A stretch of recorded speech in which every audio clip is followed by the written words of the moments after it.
프롤로그 그날 아침의 대화. 저는 그날 아침을 아직도 잊지 못합니다. 평생을 잊지 못할 것 같습니다. 30년 넘게 노년의 삶을 연구해 오면서 수많은 분들을 만났지만 그날처럼 강렬하게 마음에 남은 순간은 없었어요. 동네 복지관 카페에서 있었던 일입니다.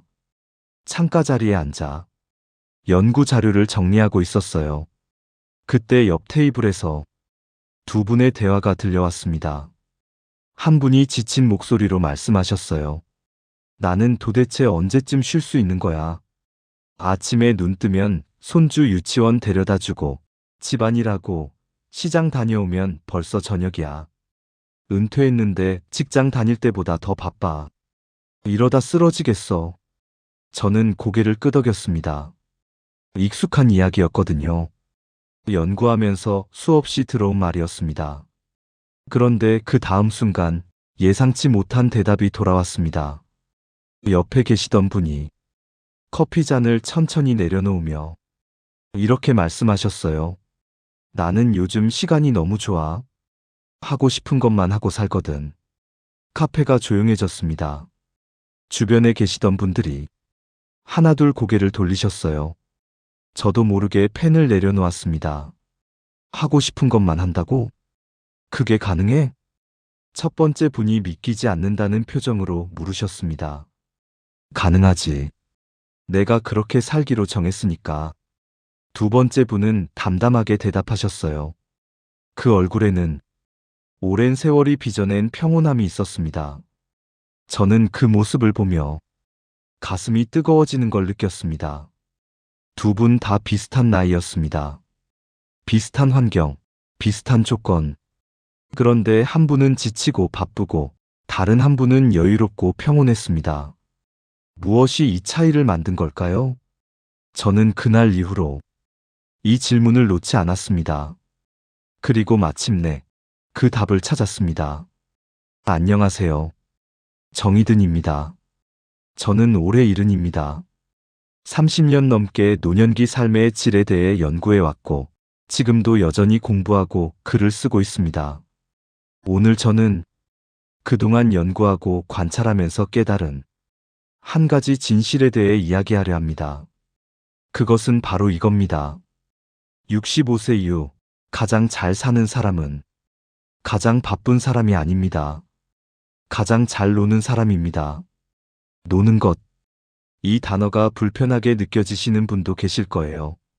우리 세대는 평생 놀면 안 된다고 배워왔으니까요. 일해야 한다. 부지런해야 한다. 생산적이어야 한다. 쉬면 도태된다. 그래서 은퇴를 하고도 무언가를 해야 할 것 같고 가만히 있으면 불안하고 쉬는 것조차 죄책감이 듭니다. 하지만 저는 수많은 분들을 만나고 연구하면서 확신하게 됐습니다. 노년에 잘 노는 것은 게으름이 아니라 지혜입니다. 나태함이 아니라 용기입니다. 포기가 아니라 가장 현명한 선택입니다. 오늘 저는 왜 노는 것이 최고의 선택인지, 어떻게 하면 마음 편히 잘 놀 수 있는지 그 이야기를 천천히 나눠드리겠습니다. 끝까지 들으시면 여러분의 내일 아침이 달라질 겁니다. 편안한 마음으로 함께 해주세요. 일막 우리는 왜 마음 편히 쉬지 못하는가? 자, 이제 첫 번째 이야기를 시작하겠습니다. 왜 우리는 마음 편히 쉬지 못할까요? 이 질문에 답하기 위해 제가 몇 년 전에 만난 한 분의 이야기를 들려드리겠습니다. 그분을 김 선생님이라고 부르겠습니다. 김 선생님은 대기업에서 35년을 일하셨어요. 부서를 이끌었고 후배들에게 존경받았고 회사에서 꼭 필요한 사람이었습니다. 정년 퇴직을 하실 때 많은 분들이 아쉬워했어요. 김 부장님 없으면 어떡하나. 부장님은 퇴직해도 금방 다른 데서 모셔가실 거예요. 김 선생님도 은근히 기대하셨대요. 내 능력이면 어디서든 쓸 곳이 있겠지. 그런데 은퇴 후 석 달이 지났을 때 저는 김 선생님을 다시 만났습니다. 얼굴이 완전히 달라져 있었어요. 눈빛이 흐려지고 어깨가 축 처져 있었습니다. 정 박사님, 솔직히 말씀드릴게요. 요즘 제가 우울해요. 김 선생님은 힘없이 말씀하셨습니다. 아침에 눈을 떠도 갈 곳이 없어요. 전화도 안 와요. 카톡도 안 와요. 세상은 여전히 바쁘게 돌아가는데 저만 멈춰버린 것 같아요. 잠시 말을 멈추셨다가 더 낮은 목소리로 말씀하셨습니다. 35년 동안 김 부장이었는데 이제는 그냥 김아무개예요. 솔직히 말씀드리면 내가 누군지 모르겠어요. 내가 왜 사는지도 모르겠어요. 저는 그 말씀을 듣고 가슴이 먹먹해졌습니다. 사실 김 선생님만의 이야기가 아닙니다. 제가 연구하면서 만난 많은 분들이 비슷한 경험을 하셨어요. 은퇴 후 찾아오는 이 공허함, 정체성의 혼란, 존재 가치의 상실감. 심리학에서는 이것을 역할 상실에 따른 정체성 위기라고 부릅니다. 잠시 설명을 드릴게요. 우리는 수십 년간 특정한 역할을 하며 살아왔습니다. 누군가의 부장님, 누군가의 선생님, 누군가의 사장님, 누군가의 팀장님. 회사에서만 그런 게 아니에요. 누군가의 아버지, 누군가의 어머니, 누군가의 남편, 누군가의 아내. 이 역할들이 우리를 정의해 주었습니다. 아침에 일어나는 이유를 만들어 주었고, 사회 속에서 내 자리를 잡아주었어요. 그런데 은퇴와 함께 이 역할들이 갑자기 사라지면 우리는 깊은 혼란에 빠집니다. 나는 누구인가? 나는 이제 무엇을 해야 하는가? 나는 아직 쓸모가 있는 사람인가? 이 질문들이 한꺼번에 밀려오는 거예요. 김 선생님도 그 질문들 앞에서 무너지셨습니다. 그 불안함을 이기지 못하고 주변의 조언을 따르기로 했어요. 자네처럼 능력 있는 사람이 놀면 안 되지. 뭐라도 해야 해. 요즘 퇴직자들 카페 많이 하던데 자네도 한번 해봐. 놀면 금방 늙어. 놀면 치매 와. 바쁘게 살아야 해. 김 선생님은 결심했습니다. 그래, 뭔가를 해야 해. 가만히 있으면 안 돼. 그래서 퇴직금의 상당 부분을 투자해서 작은 카페를 열었습니다. 처음에는 나름 보람이 있었대요. 손님들과 대화도 하고 할 일이 생기니까 하루가 빨리 가고 김 사장님이라는 새 이름도 생겼습니다. 그런데 반년이 지나자 현실이 달라졌습니다. 새벽 5시에 일어나서 밤 10시까지 일해야 했어요. 임대료 나가고 인건비 나가고 재료비 나가고 한 달 내내 일해도 손에 쥐는 돈은 얼마 되지 않았습니다. 무엇보다 여유를 찾으려고 시작한 일이 직장 다닐 때보다 더 힘들었어요. 허리도 아프고 무릎도 아프고 밤에 누우면 걱정이 쏟아져서 잠도 제대로 못 잤습니다. 결국 2년을 버티다가 카페 문을 닫았습니다. 남은 건 지친 몸과 줄어든 퇴직금뿐이었어요. 김 선생님은 저에게 이렇게 말씀하셨습니다. 정 박사님, 저는 뭘 잘못한 걸까요?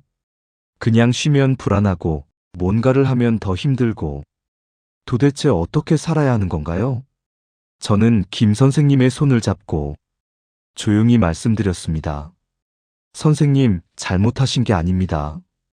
다만 우리 사회가 쉬는 것을 허락하지 않았던 거예요. 그리고 선생님 스스로도 쉬는 자신을 허락하지 않으셨던 거고요. 여러분, 우리가 은퇴 후에도 마음 편히 쉬지 못하는 이유가 뭘까요? 제가 30년간 연구하면서 발견한 3가지 원인이 있습니다. 첫 번째는 사회적 압박입니다. 요즘 뭐하고 지내세요? 이 질문, 은퇴하신 분들이 가장 듣기 싫어하는 질문이에요. 왜냐하면 그냥 쉬고 있어요라고 말하기가 너무 어색하거든요. 어딘가 부끄러운 것 같고 게으른 사람처럼 보일 것 같고 쓸모없는 사람이 된 것 같습니다. 그래서 뭔가를 하고 있다고 말해야 할 것 같아요. 봉사활동하고 있어요. 공부하고 있어요. 조그맣게 사업 준비하고 있어요. 이렇게 말해야 비로소 당당해지는 느낌이 드는 거죠. 두 번째는 정체성의 혼란입니다. 40년간 직장인이었던 사람이 갑자기 무직이 되면 자존감이 흔들립니다. 나라는 사람을 설명해 주던 모든 이름표가 사라졌으니까요. 김 부장도 아니고 팀장도 아니고 전문가도 아니고 그냥 아무것도 아닌 사람이 된 것 같은 느낌. 그 공허함이 무섭습니다. 세 번째는 경제적 불안입니다. 연금만으로는 부족할 것 같고 앞으로 얼마나 더 살지 모르니 불안하고 그래서 뭔가 더 벌어야 할 것 같습니다. 조금만 더 모으면 마음이 놓일 텐데 지금 쉬면 나중에 후회할 것 같은데 이런 생각이 꼬리에 꼬리를 물어요. 이 세 가지가 합쳐져서 우리를 쉬지 못하게 만듭니다. 그런데 여러분, 여기서 중요한 질문을 드리고 싶습니다. 이 세 가지가 진짜 문제일까요? 제가 오랜 연구 끝에 깨달은 건 조금 다른 이야기입니다. 진짜 문제는 바쁘게 사는 것도 아니고 돈이 부족한 것도 아니었어요. 진짜 문제는 내가 정말 원하는 삶이 무엇인지 스스로 모른다는 것이었습니다. 평생을 남들의 기대에 맞춰 살다 보니 정작 내가 뭘 좋아하는지, 내가 뭘 할 때 행복한지, 내가 어떤 하루를 원하는지 한 번도 진지하게 생각해 본 적이 없는 거예요. 그래서 은퇴 후에 갑자기 자유가 주어지면 그 자유가 오히려 두려운 겁니다. 무엇을 해야 할지 모르니까 일단 뭐라도 하는 거예요. 카페도 열고 학원도 다니고 봉사도 하고. 그런데 그것들이 정말 내가 원해서 하는 일인지 아니면 불안해서 하는 일인지 구분이 안 됩니다.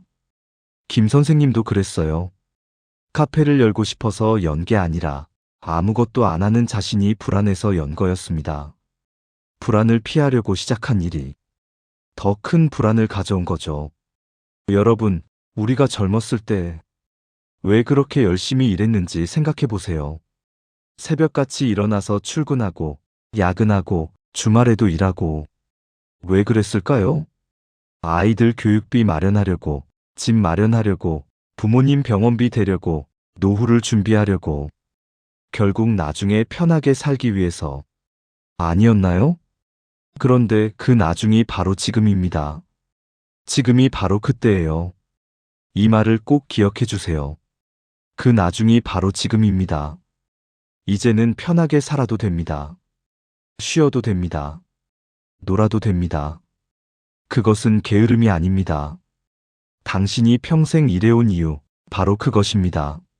이막 쉬어도 된다는 허락. 자, 이제 두 번째 이야기로 넘어가겠습니다. 앞서 김 선생님의 이야기를 들려드렸는데요.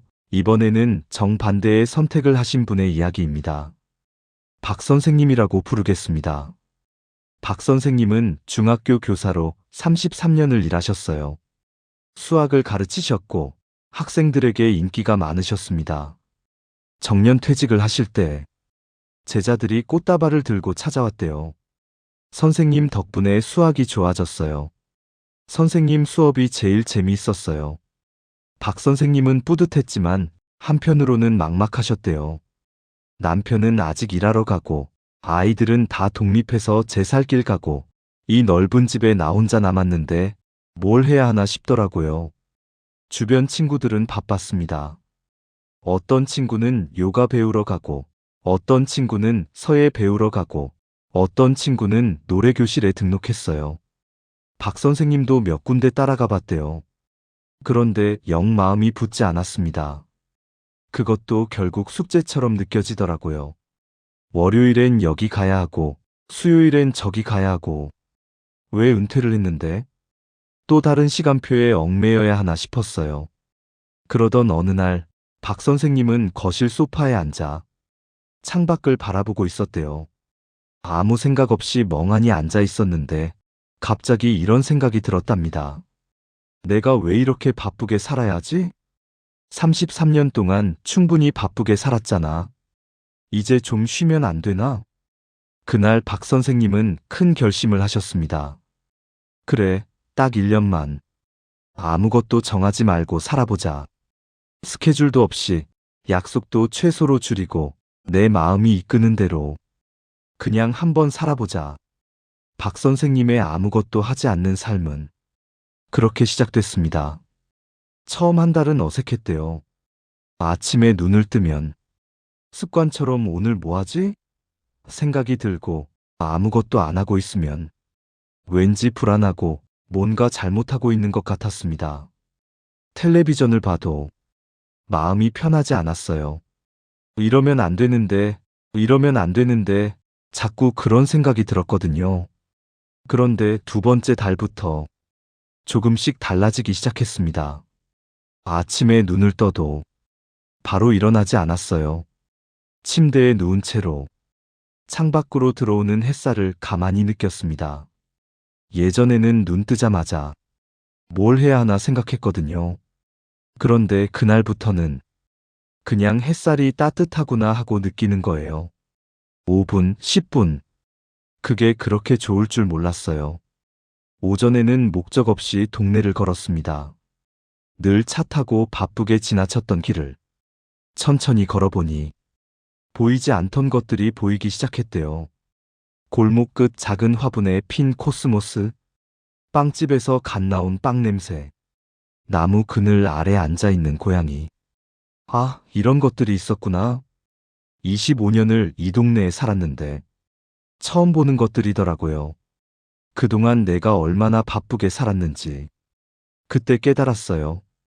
오후에는 소파에 누워 꾸벅꾸벅 졸기도 했고 수십 년 만에 먼지 쌓인 LP판을 꺼내서 젊은 시절 좋아했던 노래를 들었습니다.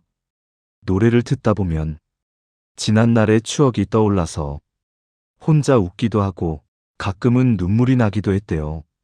신혼 때 남편이랑 들었던 노래, 아이들 어렸을 때 불러줬던 동요, 그런 것들이 떠오르면서 가슴이 뭉클해지더라고요.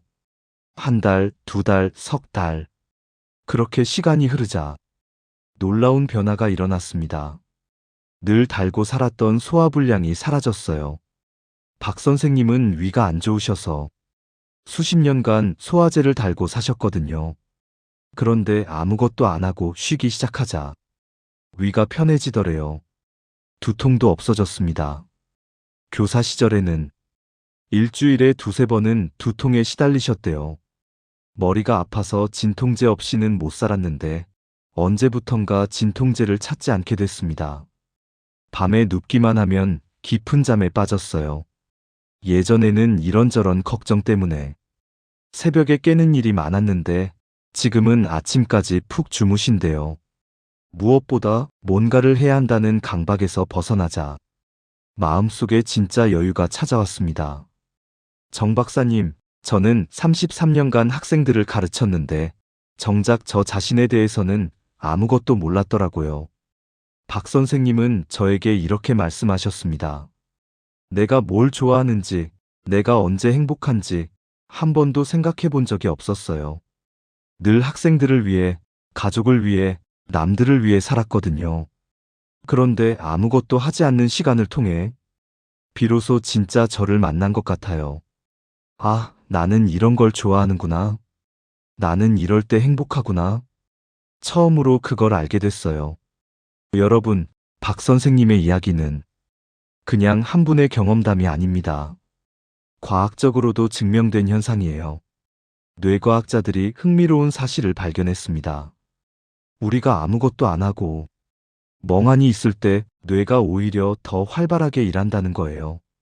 어려운 말로는 디폴트 모드 네트워크라고 하는데 쉽게 말하면 이런 겁니다. 컴퓨터를 오래 쓰다 보면 파일들이 어지럽게 쌓여서 속도가 느려지잖아요. 그럴 때 컴퓨터를 끄고 쉬게 하면 스스로 파일들을 정리해서 다시 빨라집니다. 우리 뇌도 똑같아요. 바쁘게 일만 하면 뇌의 피로가 쌓이고 생각들이 엉켜서 복잡해져요. 그런데 멍하니 쉬는 동안 뇌가 스스로 청소를 합니다. 복잡한 생각들을 정리하고 오래된 기억을 꺼내보고 감정의 찌꺼기를 치워요. 그러니까 멍 때리는 게 시간 낭비가 아니라 뇌 청소 시간인 거예요. 그래서 우리가 아무것도 하지 않고 노는 것은 게으른 게 아닙니다. 뇌와 마음에 쌓인 피로를 씻어내고 재충전하고 치유하는 과정이에요. 다시 한번 말씀드릴게요. 노는 것은 게으름이 아닙니다. 노는 것은 회복입니다. 쉬는 것은 나태함이 아닙니다. 쉬는 것은 치유입니다. 이것을 꼭 기억해 주세요. 자, 여기서 잠시 쉬어가겠습니다. 지금까지 우리가 왜 쉬지 못하는지, 그리고 쉬어도 된다는 것을 말씀드렸어요. 김 선생님처럼 불안해서 뭔가를 하다가 더 힘들어지는 분이 계시고, 박 선생님처럼 용기 내어 쉬기로 결심해서 오히려 건강해지신 분이 계십니다. 그 차이는 단 하나예요. 쉬어도 된다고 스스로에게 허락했는가, 하지 않았는가. 여러분은 어떠신가요? 차 한 잔 드시면서 잠시 생각해 보셔도 좋습니다.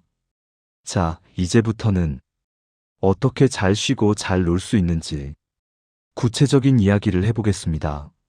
산막 마음 편히 노는 법 돈, 몸, 관계, 시간. 첫 번째 이야기 돈으로부터의 자유.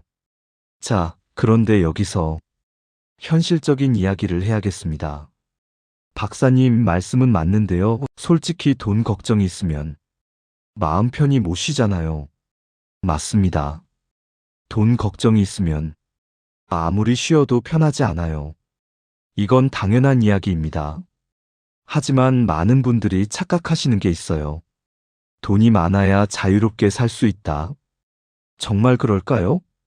제가 연구를 통해 발견한 사실이 있어요.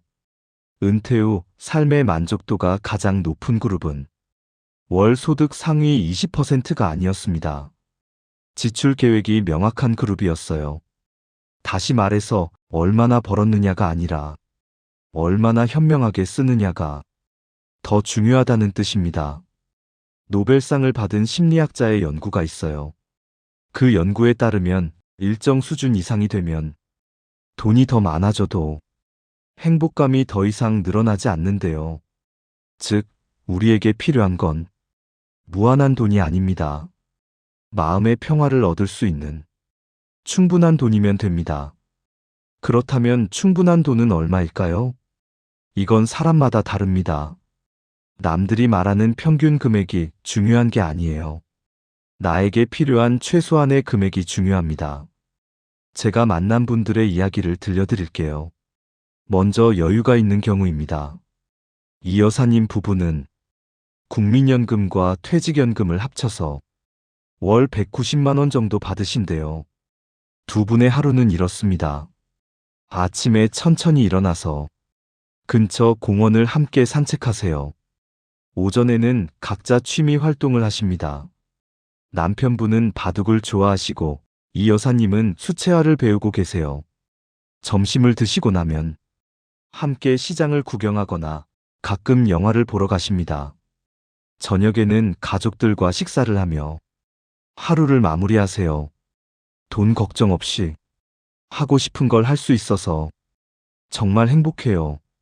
젊었을 때는 몰랐어요.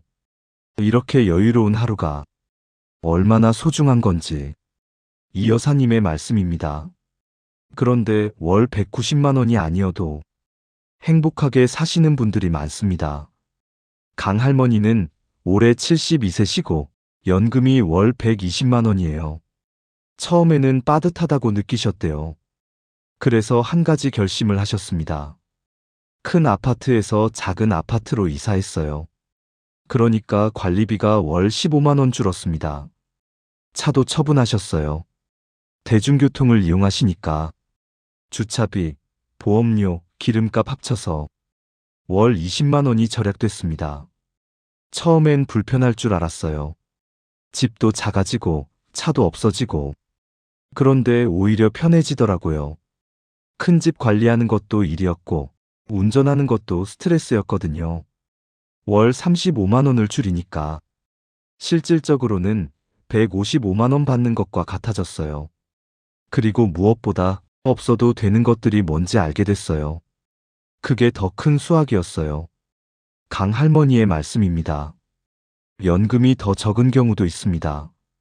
윤 할머니는 올해 69세시고 연금이 월 65만 원이에요. 솔직히 많이 부족한 금액이죠. 그런데 이분도 여유롭게 사세요. 비결이 뭘까요? 지역 자원을 활용하시는 거예요. 경로당에서 점심 식사를 하시고, 보건소에서 무료 건강검진을 받으시고, 도서관에서 책을 빌려보세요. 복지관 프로그램도 적극적으로 참여하십니다. 돈은 적게 쓰지만 할 일은 많아요. 경로당에서 친구들 만나고, 복지관에서 노래도 배우고, 오히려 젊을 때보다 사람들을 더 많이 만나요. 돈이 없으면 못 논다고요? 아니에요. 돈 없이도 즐겁게 노는 방법은 많아요. 윤 할머니의 말씀입니다. 여러분, 중요한 원칙 하나를 말씀드릴게요. 은퇴 후에 절대 하면 안 되는 것이 있습니다. 그건 바로 고수익 투자입니다.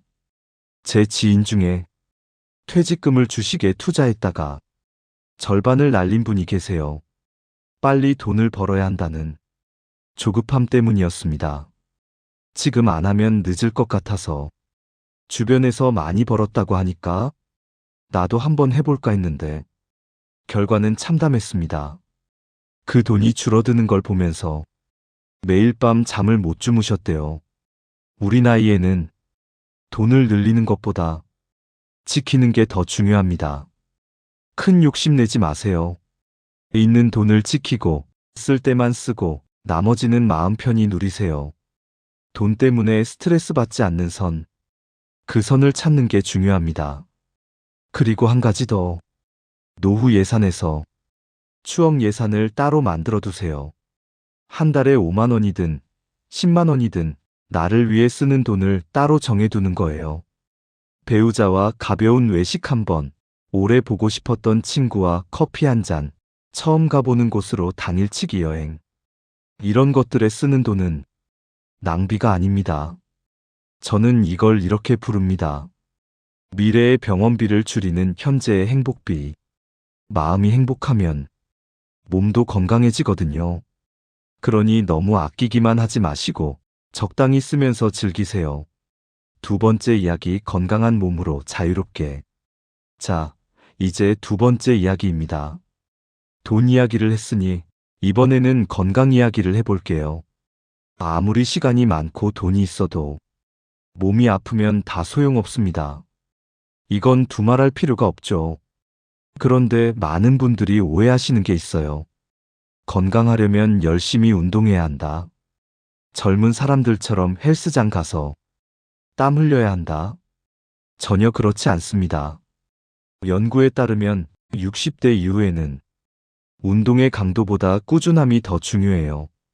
매일 30분씩 가벼운 활동을 하는 것이 일주일에 한 번 2시간 운동하는 것보다 훨씬 효과적이라고 합니다. 제가 아는 한 분의 이야기를 들려드릴게요. 송 할머니는 올해 71세시고 매일 아침 같은 루틴을 지키십니다. 아침 7시에 일어나셔서 집 앞을 20분 정도 걸으세요. 빠르게 걷는 게 아니라 그냥 천천히 동네 한 바퀴. 집에 돌아오시면 간단한 스트레칭을 10분 하세요. 헬스장 갈 필요 없어요. 집에서 의자 잡고 앉았다 일어나기 10번, 벽에 기대고 팔굽혀펴기 10번, 이것만 해도 몸이 달라져요. 처음에는 의자에서 일어나기도 힘들었어요. 그런데 꾸준히 하니까 6개월 만에 4층 계단도 숨 안 차고 올라가요. 송 할머니의 이야기입니다. 제가 최근에 들은 이야기도 있어요. 한 부부 이야기인데요. 부인께서 어느 날 갑자기 어지럽다고 하시면서 주저앉으셨대요. 병원에 모시고 갔더니 혈압이 너무 높아서 생긴 일이었습니다. 다행히 큰 문제는 없었지만 그날 이후로 두 분이 달라지셨대요. 부인께서는 요리할 때 소금을 절반으로 줄이셨고 남편분은 매일 아침 혈압을 재기 시작하셨어요. 둘 다 가벼운 운동도 시작했습니다. 남편분은 무릎이 안 좋으셔서 집에서 할 수 있는 간단한 동작들을 하시고 부인께서는 경로당 요가 교실에 다니기 시작하셨어요. 요가는 젊은 사람들이 하는 거 아니에요? 남편분이 물으셨더니 부인께서 이렇게 대답하셨대요. 나이 들수록 몸이 굳어지니까 더 필요한 거래요. 처음엔 어색했는데 지금은 몸이 한결 가벼워진 게 느껴져요. 그리고 거기서 친구도 생겼어요. 같이 요가하고, 같이 밥 먹고, 운동하러 갔는데 친구가 생긴 거예요. 6개월이 지난 지금 부인 혈압도 정상으로 돌아왔고 남편분도 예전보다 계단 오르기가 훨씬 수월해지셨대요. 건강 관리는 거창한 게 아니더라고요. 작은 습관들의 변화. 그것만으로도 충분히 달라져요. 두 분의 말씀입니다. 여러분, 건강은 정말 모든 것의 기본입니다. 돈이 아무리 많아도 건강하지 못하면 자유로운 삶을 누릴 수 없어요. 하지만 너무 부담 갖지 마세요. 헬스장 가서 젊은 사람들처럼 운동할 필요도 없고, 무리한 식단 조절할 필요도 없어요. 내 몸에 맞는 선에서, 내가 할 수 있는 범위에서 꾸준히 하는 것. 그게 가장 중요합니다. 한 달에 한 번 정도는 심장이 조금 빨리 뛰는 활동도 해보세요. 동네 뒷산 올라가기, 손주와 공원에서 뛰어놀기, 친구와 배드민턴 치기. 그런 작은 도전들이 나는 아직 살아있다는 느낌을 줍니다. 건강한 몸으로 하고 싶은 걸 마음껏 할 수 있을 때, 그때 비로소 진짜 자유로운 노년을 누릴 수 있습니다. 자, 여기서 다시 한번 쉬어가겠습니다. 지금까지 돈과 건강에 대해 말씀드렸어요. 돈은 많이 버는 것보다 현명하게 쓰는 게 중요하고, 건강은 열심히 운동하는 것보다 꾸준히 움직이는 게 중요합니다. 그리고 공통적으로 중요한 건 나에게 맞는 선을 찾는 거예요. 남들 기준이 아니라 내 기준으로. 잠시 숨 고르시고 계속 들어주세요. 세 번째 이야기, 관계는 넓게가 아니라 깊게. 자, 세 번째 이야기입니다. 돈 이야기, 건강 이야기를 했으니 이번에는 관계에 대해 이야기해 볼게요. 나이가 들수록 인간관계의 방식이 달라져야 합니다. 젊을 때는 네트워킹이 중요했어요. 사람을 많이 알아야 했고, 인맥을 넓혀야 했죠. 하지만 이제는 다릅니다. 넓은 관계보다 깊은 관계가 중요해요. 한 연구에 따르면 인간이 진정으로 의미 있는 관계를 유지할 수 있는 사람의 수는 평균 5명 정도라고 해요. 5명. 생각보다 적죠? 하지만 그 5명과의 관계가 깊고 단단하다면 그것으로 충분합니다. 저도 지금 정말 소중한 친구가 4명 있어요. 한 달에 한 번씩 만나서 차 한 잔 마시며 시간을 보냅니다. 별거 아닌 얘기로 웃고 서로의 근황을 나누고 가끔은 진지한 이야기도 하죠. 그 시간이 제게는 정말 소중합니다. 그런데 관계에서 조심해야 할 것도 있어요. 제가 지키는 원칙이 하나 있습니다. 마음은 열되 지갑은 닫아라. 몇 년 전에 오랜 친구가 투자 이야기를 꺼낸 적이 있어요. 이번에 좋은 투자처가 있는데 자네도 같이 해보지 않겠나? 저는 이렇게 대답했습니다. 미안해. 나는 네 고민은 들어줄 수 있지만 내 투자에는 참여할 수 없어. 처음에는 서운해하더라고요. 그런데 나중에 그 친구가 이렇게 말했어요. 덕분에 우리 관계가 더 편해진 것 같아. 돈 때문에 껄끄러워질 뻔했는데 네가 선을 그어줘서 고마워. 여러분, 돈이 관계 사이에 끼면 관계가 복잡해집니다. 친구 사이에 돈 빌려주고 가족 사이에 투자하고 그러다가 관계가 깨지는 경우를 저는 많이 봤어요. 마음은 충분히 열어두세요. 고민 들어주고 위로해주고 함께 시간 보내고. 하지만 지갑은 닫아두세요. 그래야 관계가 오래갑니다. 그리고 가족 관계에 대해서도 중요한 말씀을 드릴게요. 제가 만난 한 분의 이야기입니다. 유 여사님은 올해 74세시고 손주를 돌보시느라 매일 바쁘셨어요. 아침 7시에 일어나서 손주 아침 차려주고 유치원 데려다주고 오후에 데리러 가서 간식 챙겨주고 하루가 그냥 훅 지나가더래요. 힘드시지 않으세요? 제가 물었더니 유 여사님이 웃으시면서도 눈가에 피곤함이 묻어나더라고요. 힘들죠. 근데 딸이 맞벌이라 어쩔 수 없잖아요. 우리가 도와줘야죠. 그런데 같이 계시던 다른 분이 이런 말씀을 하셨어요. 저도 작년까지는 손주 셋을 매일 봤어요. 근데 요즘은 주 3회만 해요. 나머지 날은 제 시간을 써요. 따님이랑 괜찮으셨어요? 제가 물었죠. 처음엔 서운해했죠. 근데 솔직하게 말했어요. 딸아, 엄마도 이제 나이가 들었어. 몸도 예전 같지 않고, 손주들 사랑하지만 매일은 힘들어. 엄마 시간도 좀 필요해. 딸이 며칠 생각해 보더니 그러더라고요. 엄마 말이 맞아. 미안해. 내가 너무 당연하게 생각했어. 다른 방법 찾아볼게. 그 뒤로 오히려 관계가 더 좋아졌어요. 딸이 고마워하더라고요. 엄마가 솔직하게 말해줘서 고맙다고. 여러분, 가족은 물론 소중합니다. 도울 수 있을 때 도와야죠. 하지만 그것 때문에 내 삶이 완전히 사라지면 안 됩니다.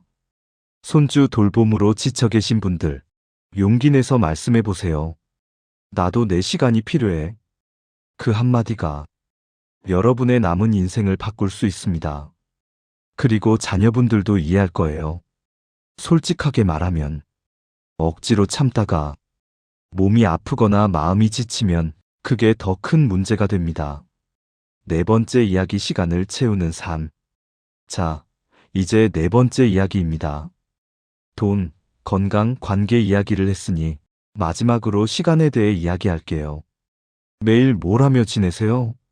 이런 질문을 받으면 어떤 분들은 이렇게 대답하세요. 그냥 시간 때우며 살아요. 그런데 시간을 때우는 것과 시간을 채우는 것은 정말 다릅니다. 시간을 때우는 건 하루가 그냥 흘러가는 거예요.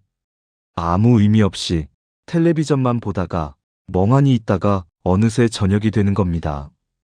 시간을 채우는 건 하루를 의도적으로 만들어가는 거예요. 내가 하고 싶은 것으로, 내가 만나고 싶은 사람으로 하루를 채워나가는 겁니다. 제가 아는 한 분의 이야기를 들려드릴게요.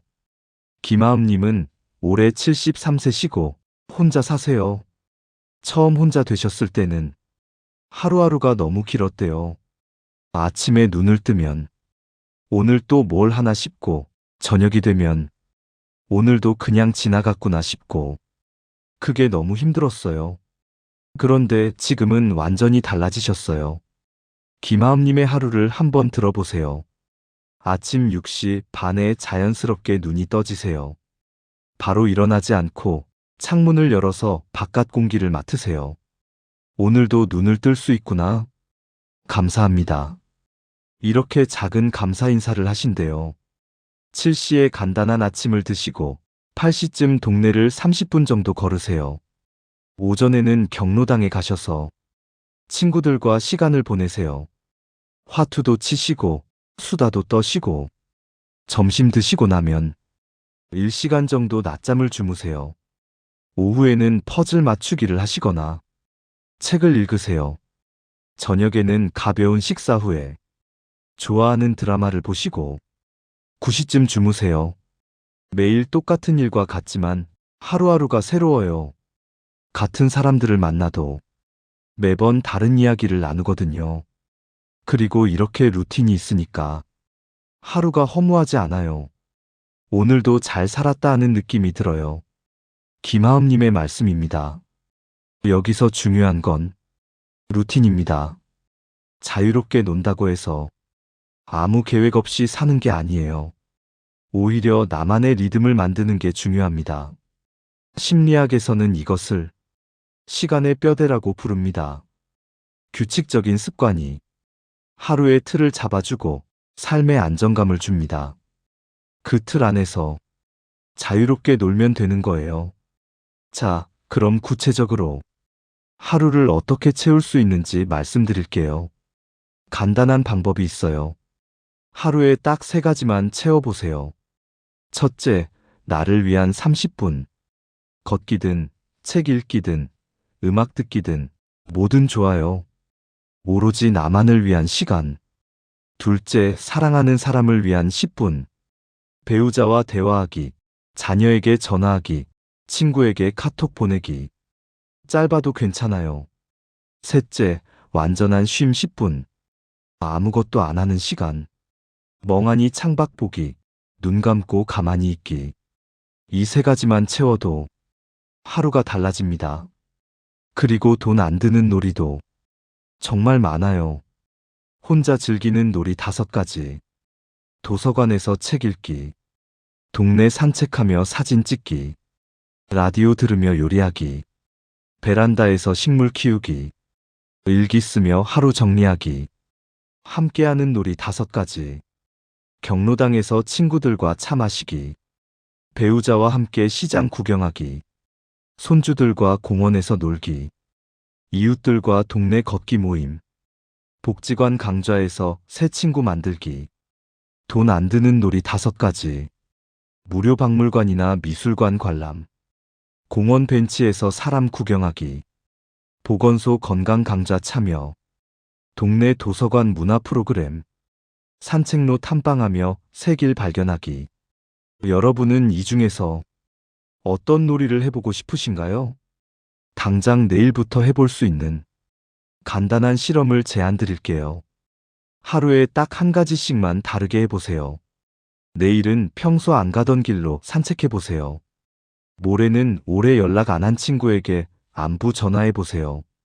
글피는 새로운 요리 하나 만들어보세요. 아주 작은 변화지만 3일만 해봐도 느끼실 거예요. 아, 이게 내 시간이구나. 아, 내가 이런 걸 좋아했구나. 중요한 건 내가 주도적으로 시간을 짜는 거예요. 남이 정해주는 시간표가 아니라 내가 만드는 시간표.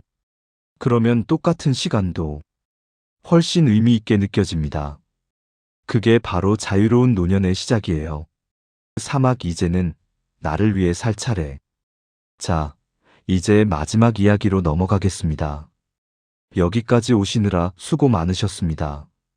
이제 정리할 때가 됐어요.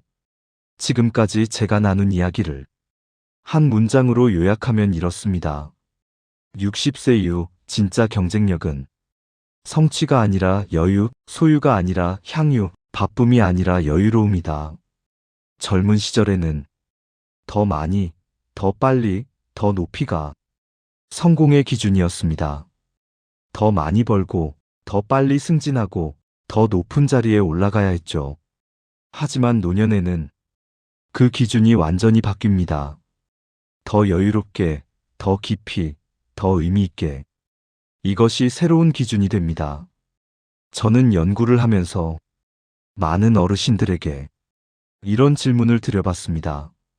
인생을 돌아보며 가장 후회되는 것이 무엇입니까? 대답은 비슷했어요. 일을 그렇게 많이 하지 말걸. 아이들 어릴 때 더 함께 있어줄 걸. 행복을 나중으로 미루지 말걸. 대부분의 후회가 더 많이 했어야 했다가 아니라 더 함께 했어야 했다, 더 즐겼어야 했다였습니다. 흥미로운 점이 있어요. 더 많이 일해서 돈을 더 벌었어야 했다고 후회하시는 분은 거의 없었습니다. 우리가 생애 끝자락에서 떠올리는 건 일의 성과가 아니라 잃어버린 시간이었어요. 그런데 우리는 지금 그 이야기를 미리 듣고 있습니다. 그렇다면 내일의 후회를 오늘 바꾸지 못할 이유가 있을까요? 다시 한번 말씀드릴게요. 그 나중이 바로 지금입니다. 행복을 미루지 마세요. 지금 누리세요. 생각해 보세요. 우리 세대가 어떻게 살아왔는지. 40년 넘게 새벽같이 일어나서 밤늦게까지 일했습니다. 주말에도 가족을 위해 바쁘게 뛰어다녔고 명절 때마다 먼 길을 마다하지 않았죠. 아이들 교육비 마련하느라 부업도 했고 부모님 병원비 때문에 대출도 받았습니다. 우리는 산업화 세대입니다. 이 나라 경제 발전의 주역이었고 민주화의 동력이었어요. 맨손으로 시작해서 지금의 대한민국을 만들었습니다. 그렇게 성실하게 살아온 우리가 이제 와서 또 누군가의 시계에 맞춰 살 이유가 있을까요? 당당하게 말해도 됩니다. 나는 쉬고 있다. 그리고 그것이 내가 선택한 삶의 방식이다. 평생 남을 위해 살았습니다. 회사를 위해, 가족을 위해, 남들의 기대에 맞춰서. 이제는 다릅니다. 내가 좋아하는 시간에 일어나고, 내가 만나고 싶은 사람을 만나고, 내가 가고 싶은 곳에 갈 수 있어요. 상사도 없고, 회의도 없고, 출근 시간도 없습니다. 누구 눈치 보지 않아도 됩니다. 이제는 나를 위해 하루를 써도 되는 시간이에요. 이제는 내가 나를 사랑할 차례다. 이 말을 마음속으로 되뇌어 보세요. 통계적으로 우리에게는 아직 20년, 30년 이상이 남아 있습니다. 20년, 30년이면 결코 짧지 않은 시간이에요. 이 소중한 시간을 어떻게 보낼 것인가? 그것은 전적으로 우리의 선택입니다. 잘 노는 삶을 선택하세요. 매일 아침 눈을 뜨는 게 감사하고, 오늘은 뭘 하며 보낼까 생각하는 게 즐거운 삶. 배우자와 함께 저녁 산책을 하며, 우리 참 잘 살고 있지? 라고 말할 때의 만족감. 이보다 더 큰 성취가 어디 있을까요? 물론 모든 분이 같은 방식으로 살 수는 없을 거예요. 각자의 사정과 형편이 다르니까요. 하지만 한 가지는 분명합니다. 마음가짐만은 누구나 자유로울 수 있다는 것. 나는 이제 충분히 성실했다. 조금은 쉬어도 된다. 이 마음만 가져도 하루하루가 달라집니다. 우리는 모두 나이가 들어갑니다. 하지만 어떻게 늙어갈 것인가는 우리가 정할 수 있어요. 품격 있게, 여유롭게, 그리고 자유롭게. 이것이 바로 우리가 꿈꿔온 나이 들대 품격이 아닐까요? 젊은 사람들은 아직 몰라요. 매일 알람 없이 일어나는 게 얼마나 자유로운지, 아무 약속 없는 오후가 얼마나 평화로운지, 내 마음대로 하루를 보낼 수 있다는 게 얼마나 큰 선물인지. 이게 바로 우리 세대만의 특권이에요. 당당하게 쉬세요. 마음껏 여유 부리세요. 내 시간을 내가 정하며 사세요. 그게 바로 우리가 마땅히 누려야 할 권리입니다. 에필로그, 오늘부터의 시작. 오늘 이 시간을 함께 해주셔서 감사합니다. 긴 이야기였는데 끝까지 들어주셨네요. 마지막으로 한 가지만 부탁드릴게요. 내일 아침 눈을 뜨시면 바로 일어나지 마세요. 10분만 누워 계세요. 창밖을 바라보세요. 햇살이 들어오는 걸 느껴보세요. 그리고 이렇게 말해보세요. 오늘부터는 내가 나의 주인공이다. 그 10분이 여러분의 하루를 바꿀 겁니다. 그리고 그 하루가 모여 여러분의 남은 인생을 바꿀 겁니다. 작은 변화가 노년의 행복을 바꿉니다. 오늘 이야기를 다시 한번 정리해 드릴게요. 하나, 쉬지 못하는 건 게을러서가 아니라 스스로에게 허락하지 않아서입니다. 둘, 노는 것은 게으름이 아니라 회복이고 치유입니다. 셋, 돈은 많이 버는 것보다 현명하게 쓰는 게 중요합니다. 넷, 건강은 열심히 운동하는 것보다 꾸준히 움직이는 게 중요합니다. 다섯, 관계는 넓게보다 깊게, 그리고 내 시간도 지켜야 합니다. 여섯, 시간은 때우는 게 아니라 채우는 겁니다. 그리고 가장 중요한 것, 그 나중이 바로 지금입니다. 여러분의 소중한 시간에 감사드립니다. 다음에 또 좋은 이야기로 찾아뵙겠습니다. 정희든이었습니다. 황금빛으로 물들어가는 여러분의 행복한 인생 이막을 응원합니다. 부디 오늘 밤은 편안히 주무시고 내일 아침은 여유롭게 시작하세요. 오늘 이야기가 도움이 되셨다면 구독과 좋아요 부탁드립니다. 여러분의 응원이 더 좋은 이야기를 만드는 힘이 됩니다. 끝까지 들어주셔서 감사합니다.